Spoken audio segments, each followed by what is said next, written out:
Hey there, and welcome to Bala News. This is where news meets fun. If you enjoy our show, don't forget to like, subscribe, and hit the notification bell so you won't miss our occasional updates.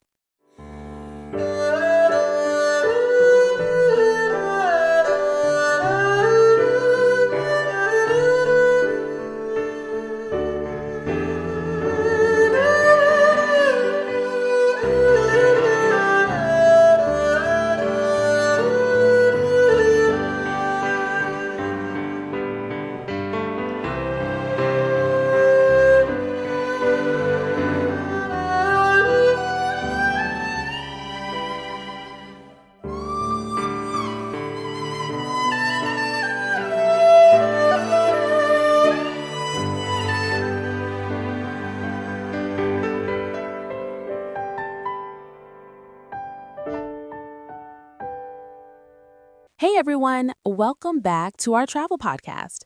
Today, we're taking you somewhere that's vibrant, flavorful, and full of surprises. Taipei, the capital of Taiwan. Yes, Taipei is one of those cities that feels instantly alive the moment you land. It's a mix of old traditions, modern innovation, and this amazing warmth from the people that makes you feel at home, even if it's your first time. Exactly. And I think that's what makes Taipei so special. You walk down the street, and on one corner, you've got a 1,000-year-old temple with incense smoke curling into the sky. And right across from it, a bubble tea shop with neon lights and teenagers hanging out. It's that contrast, old and new, east and west, sacred and playful. Taipei really embodies the spirit of Taiwan. Resilient, creative, and delicious. Yes, I said delicious. Because if there's one thing you'll hear us repeat a million times today, it's how incredible the food is here. True. But before we jump into the food, which deserves its own spotlight, let's set the stage. Taipei is located in the northern part of Taiwan, surrounded by mountains and bisected by the Thumbsui River. Historically, it became Taiwan's capital during the late 19th century under Qing rule, then developed further under Japanese colonization in the early 20th century. And you can still feel those layers of history today. The grid-like streets in some parts of the city, that's Japanese planning.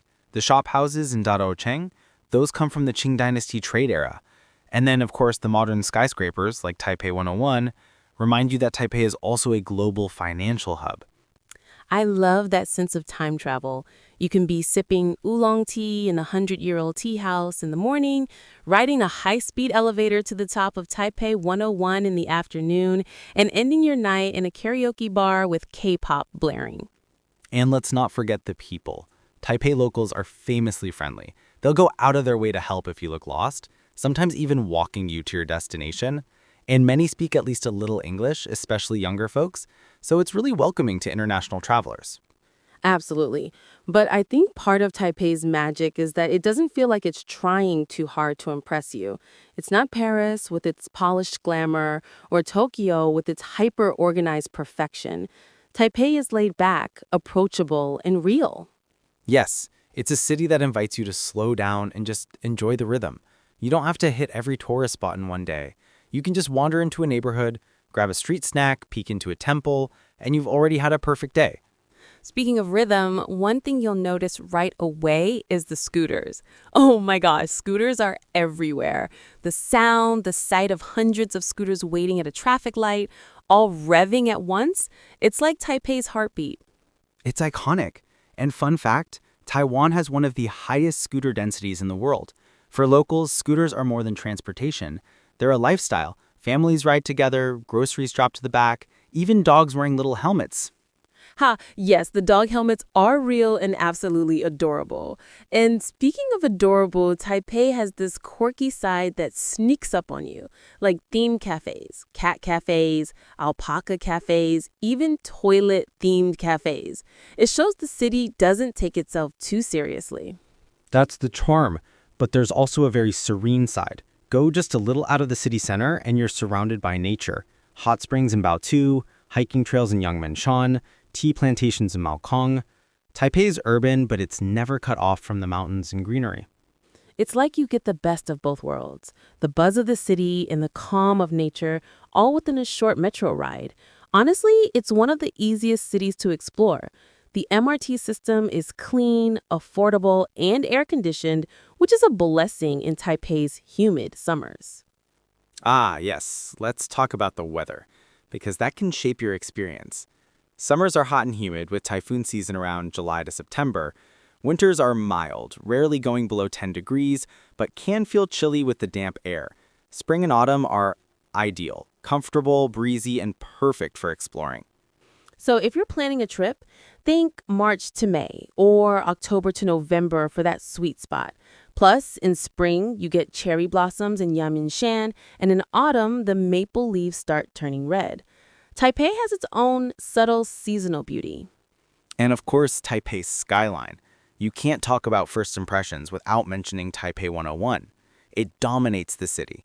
Elegant, towering, shaped like a bamboo stalk reaching for the sky. For years, it was the tallest building in the world. Yes, and it's not just tall, it's symbolic. Bamboo represents resilience and growth in Chinese culture, and that's exactly what Taiwan has shown historically. And we'll definitely go deeper into Taipei 101 later in the episode because it deserves its own spotlight. So, first impressions of Taipei. It's a city of contrasts. Old temples and modern towers, bustling night markets and quiet mountain trails. Scooters zipping by and tea poured slowly into tiny porcelain cups. And it's a city that welcomes you to join in, not just as a tourist, but as part of its daily rhythm. That's why, once you've been here, Taipei always stays with you. So, after we've checked into our hotel and maybe grabbed a quick nap, the first stop has to be Taipei 101, right? I mean, it's the city's most iconic landmark. Oh, definitely. Taipei 101 isn't just a skyscraper, it's a statement. For a long time, from 2004 until 2010, it actually held the title of the tallest building in the world, standing at 508 meters. That's taller than the Eiffel Tower and even the Empire State Building. And what makes it even cooler is the design. It's modeled after a bamboo stalk, symbolizing resilience, growth, and harmony in Chinese culture. The stacked sections kind of look like a pagoda, too. So it's very much rooted in both tradition and modernity. Right, and if you look closely, there are little symbolic details everywhere. The number 8, which is super lucky in Chinese culture, is reflected in the 8 segments. And those golden motifs you see on the facade? They're shaped like ancient coins, a nod to prosperity. Okay, but beyond symbolism, what most visitors want is that jaw-dropping view from the observatory. You can take one of the world's fastest elevators.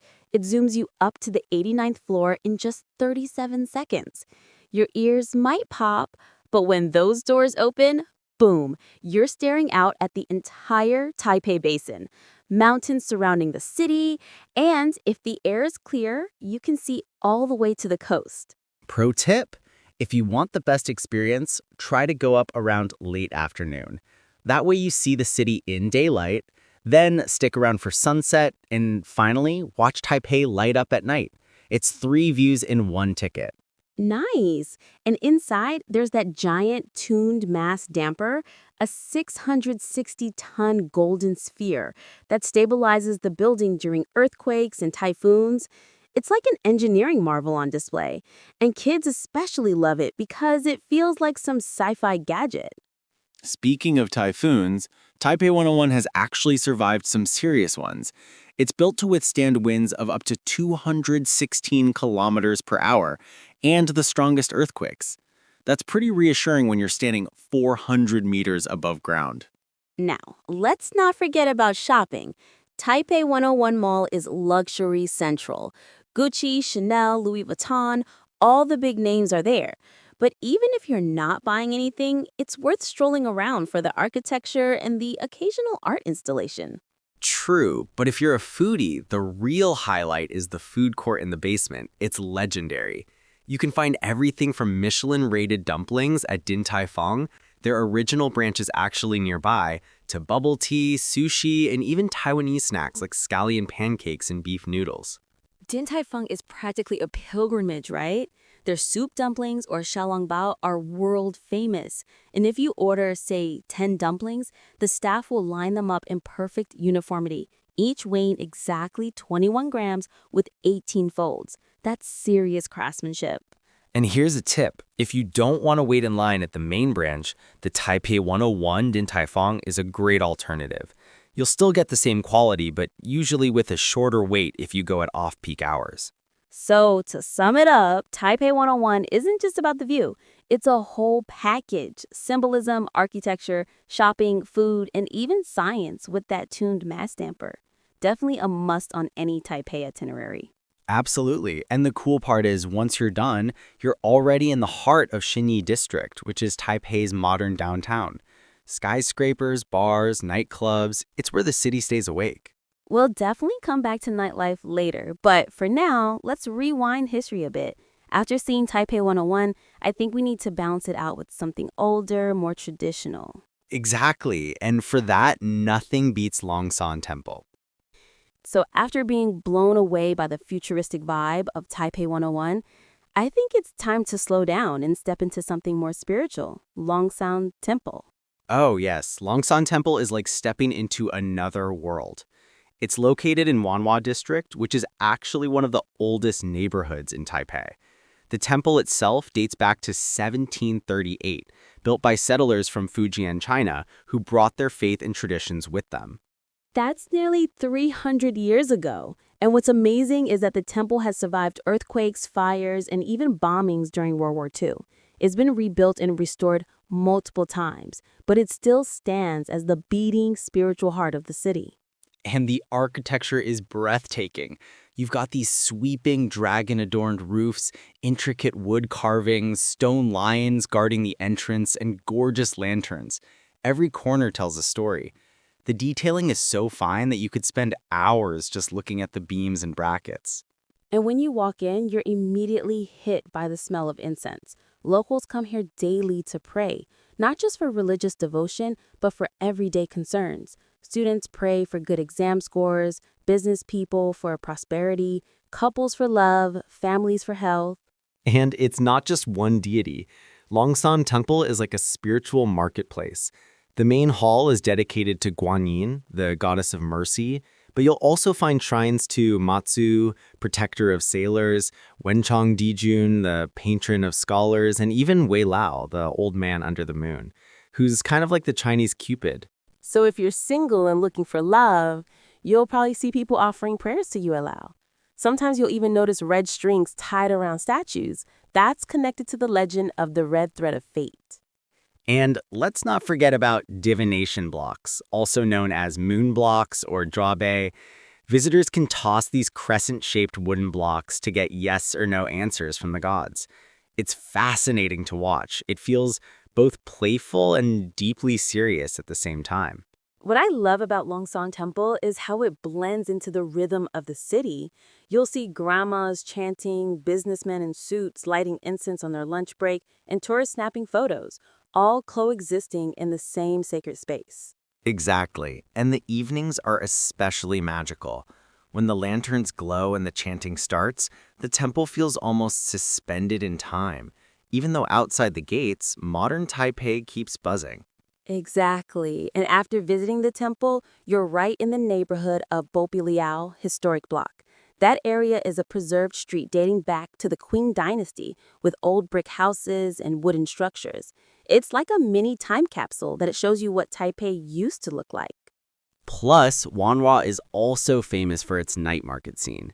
Right around Longsan Temple, you can wander into Huasi Street Night Market, also known as Snake Alley. These days, it's less about snakes and more about traditional foods like oyster vermicelli, herbal soups, and even some adventurous eats. Haha, adventurous indeed.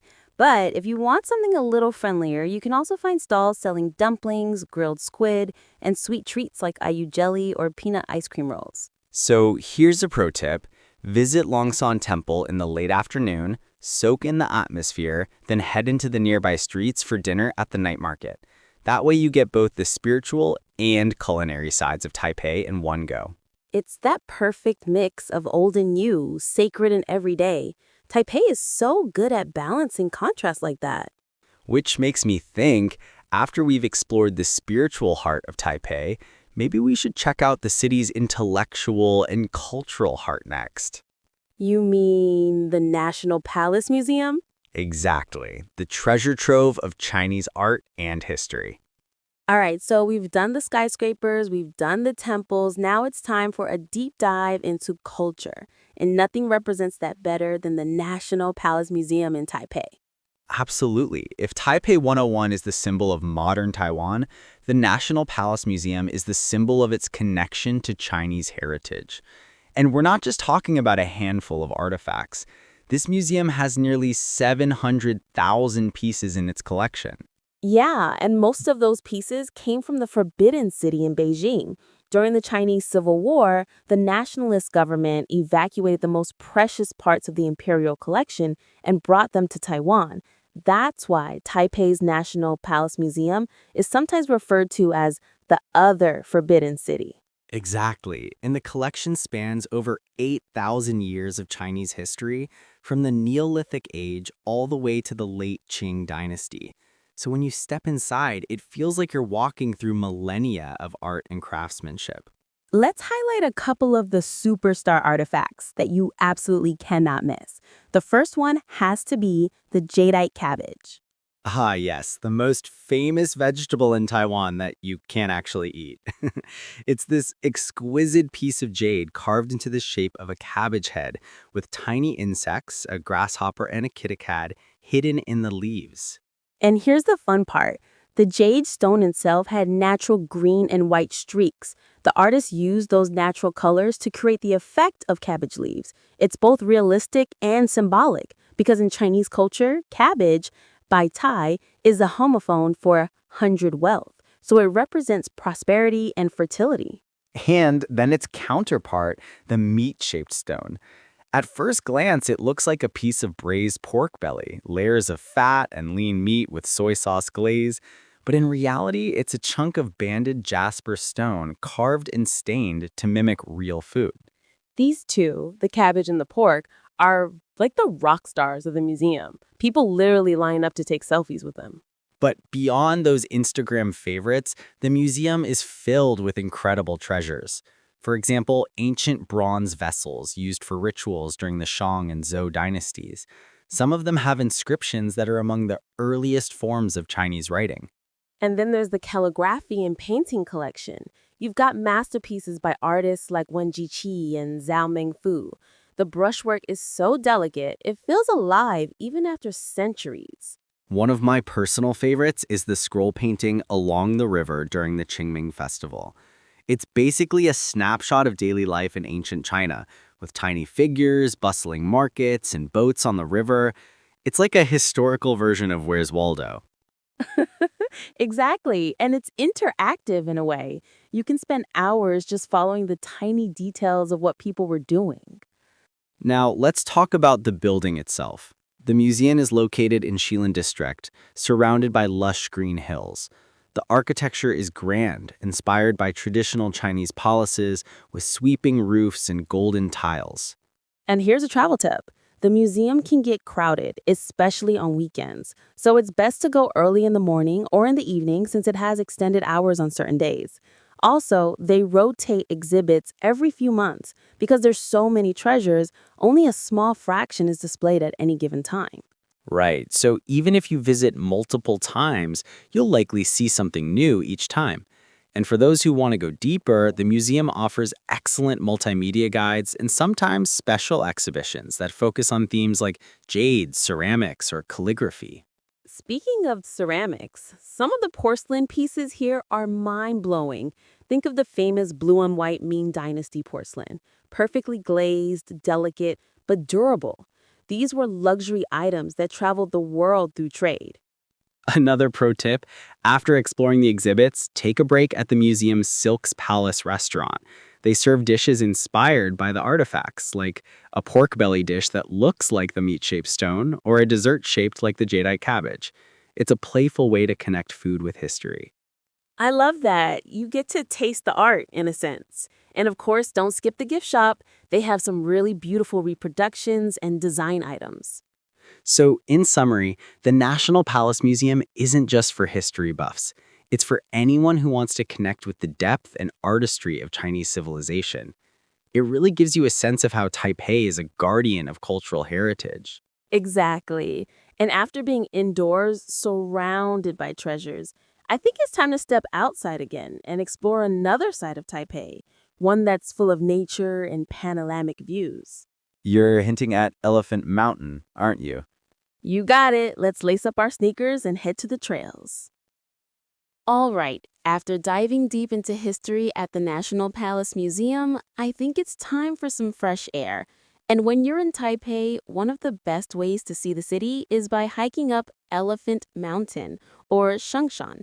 Oh yes, this is hands down the best spot for that postcard perfect view of Taipei 101 and the city skyline. And the best part? It's super accessible.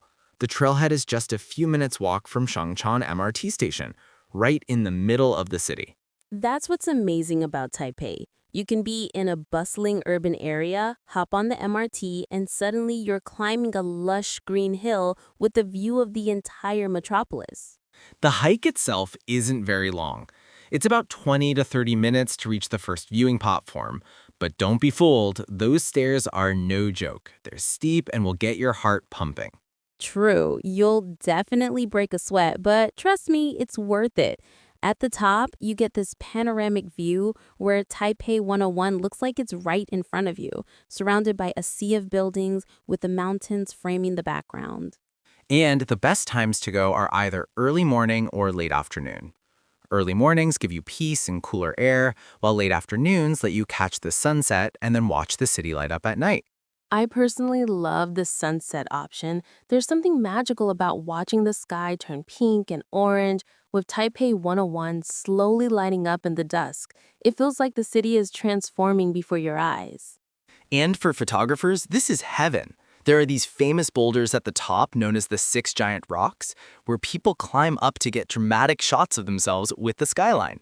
Of course, you might have to wait in line to get your Instagram moment, but it's part of the experience. Speaking of experience, one of the things I love is how the trail mixes locals and tourists. You'll see international visitors with cameras, but also elderly Taipei residents using the trail as their daily workout. Yeah, I once saw an older gentleman carrying groceries in one hand and climbing those stairs like it was nothing. Meanwhile, I was gasping for air. Exactly, and the trail doesn't end at the first platform. If you want to go further, you can keep hiking along the ridge to Nangang Mountain, or even connect to other trails. Taipei's whole mountain system is interconnected. It really shows how Taipei is a city of contrasts. On one hand, ultra-modern skyscrapers. On the other, this deep connection to nature. You can be in the boardroom in the morning and on a mountain trail by sunset. Pro tip, bring water, especially in the summer, and wear proper shoes. The trail is short but can be slippery if it rains.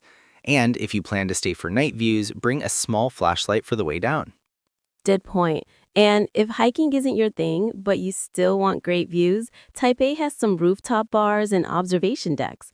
But honestly, Elephant Mountain gives you that raw, open-air experience you can't beat. So after sweating it out and taking in the views, what's next? I think it's time for something lively, colorful, and uniquely Taiwanese, the night markets. Oh yes, Taipei's night markets are a universe of their own. From stinky tofu to bubble tea, they're the heart and soul of the city's food culture. Exactly, so let's dive into that delicious chaos.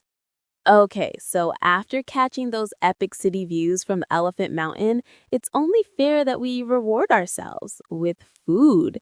And in Taipei, that means one thing, night markets.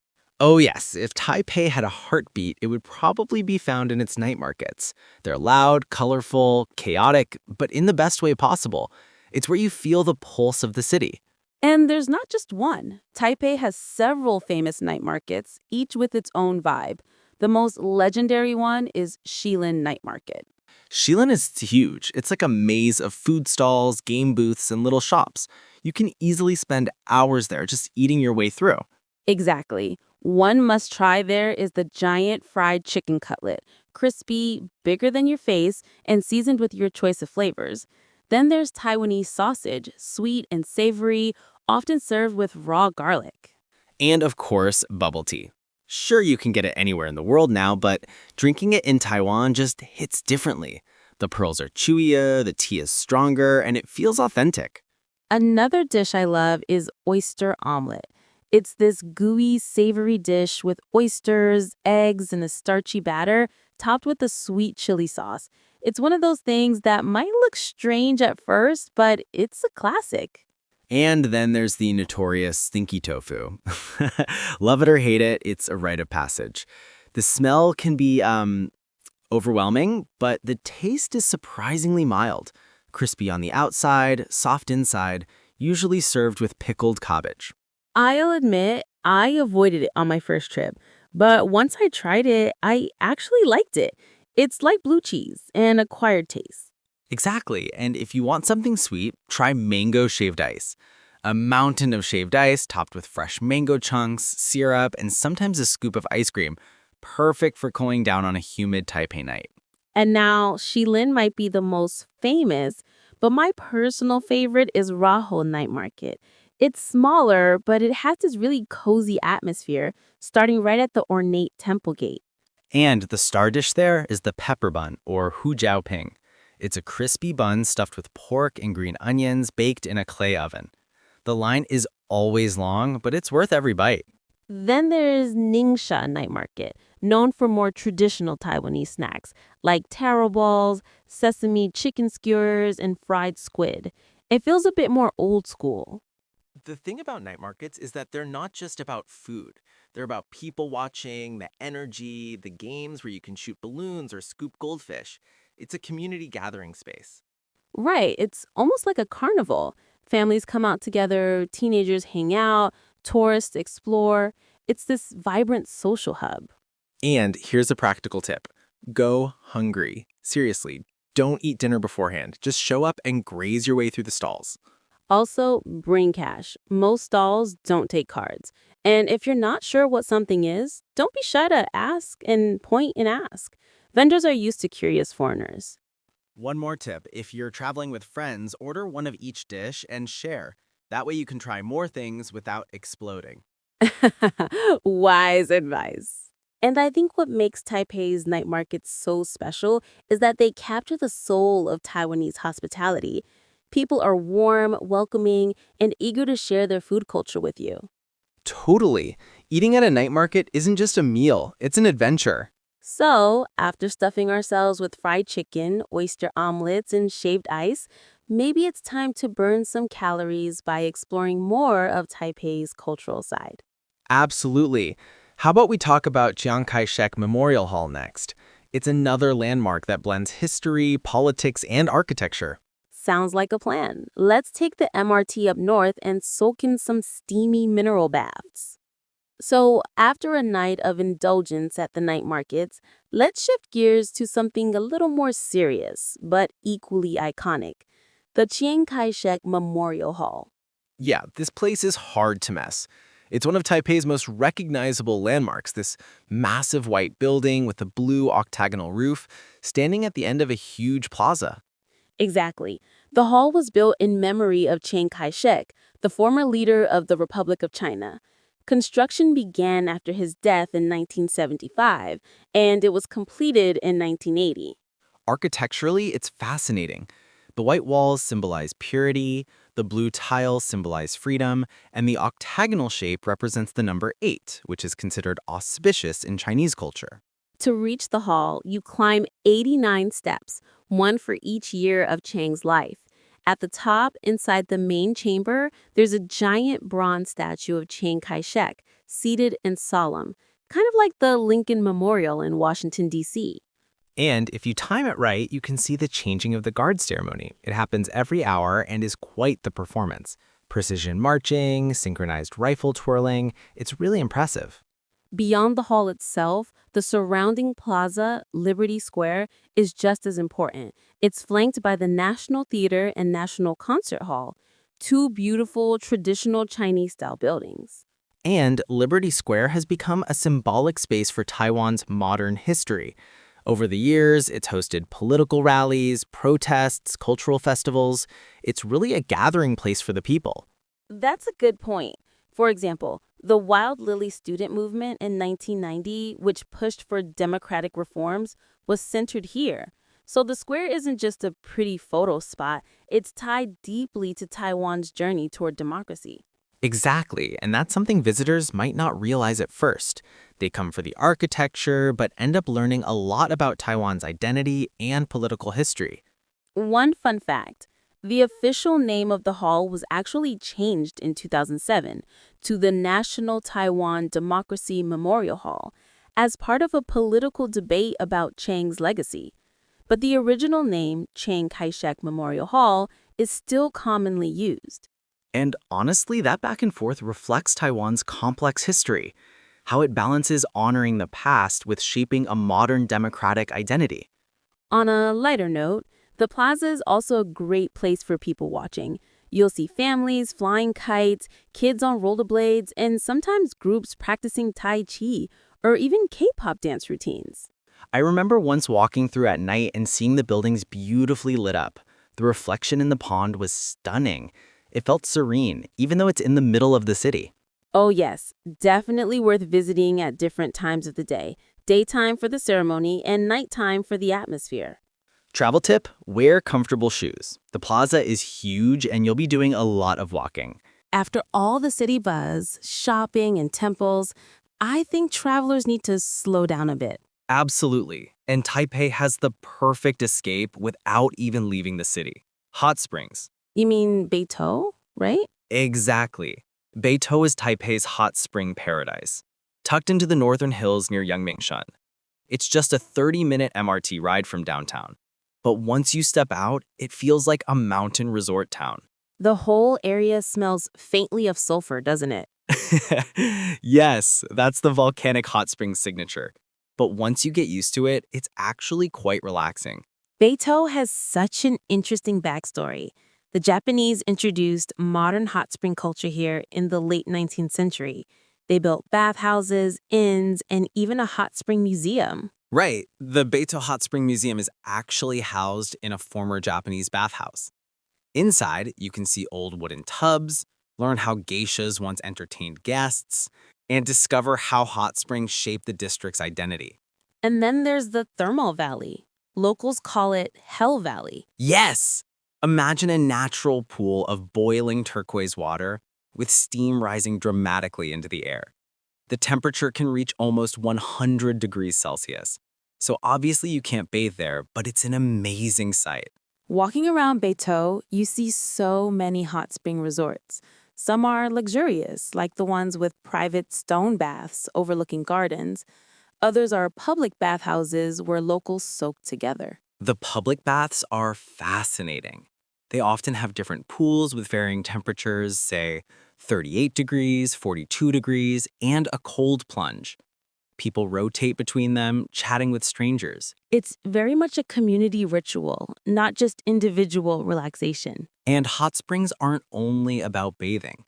There's a belief they're good for the skin, circulation, and even arthritis. The minerals differ too.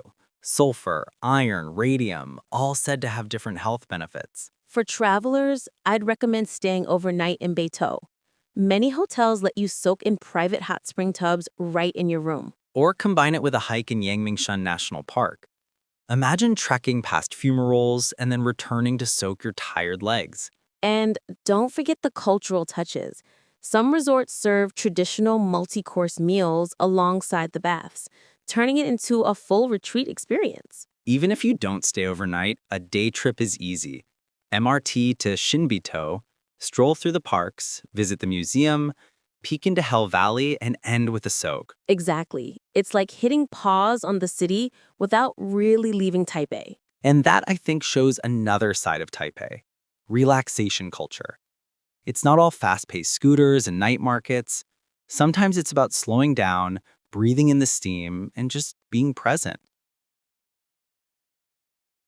So, after a day of history, shopping, and hot springs, I think it's time to experience Taipei after dark. Oh yes, Taipei really comes alive at night, and the nightlife is surprisingly diverse. From laid-back bars to pulsating clubs, there's something for everyone. Let's start with Ximending again. During the day, it's a shopping paradise, but at night, it transforms into a street performance stage. Absolutely. You'll find singers, dancers, magicians, and even beatboxers performing on street corners. The energy is infectious. People stop to watch, cheer, and sometimes join in. And the food doesn't stop at night markets. Some of the best small eateries like late-night dumpling spots and dessert cafes are open till midnight or later. Then you have the riverside parks along the Tom Sui and Keelong rivers. At night, locals gather to play basketball, bike, or just hang out. Some even bring small Bluetooth speakers and have impromptu dance sessions. There's this relaxed community vibe, which is very different from the club scene, but equally vibrant. Speaking of clubs, Taipei's ATT for Fun and Omni and Xinyi district catered to the high-energy dance-all-night crowd. You'll find DJs spinning electronic music, hip-hop, and sometimes international acts. And for live music lovers, there's The Wall, which has been around for decades. It's an intimate venue where indie bands, jazz ensembles, and rock acts perform. Some of Taiwan's most famous artists got their start there. Taipei also has a growing jazz scene. Blue Note Taipei and smaller bars around Da'an District host nightly performances. Imagine sipping a cocktail while listening to a saxophone solo under dim lighting.